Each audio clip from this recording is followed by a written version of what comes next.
మనం ఎప్పుడు తిరుమలకు వెళ్తూ ఉంటాం. కానీ ఈసారి తిరుమలకు వెళ్ళేటప్పుడు ఈ 3 విషయాలను గుర్తుంచుకోండి. 1.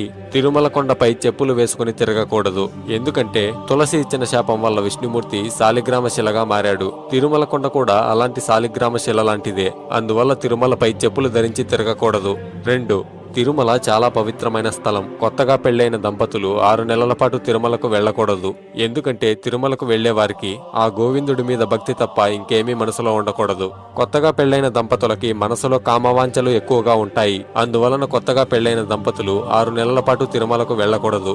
ఆ వెంకటేశ్వరుడు కూడా పద్మావతి అమ్మవారిని వివాహం చేసుకున్న 6 నెలలకి తిరుమలకు వెళ్ళాడు. అప్పటి వరకు వెంకటేశ్వరుడు అగస్త్య మహర్షి ఆశ్రమంలో ఉన్నాడు.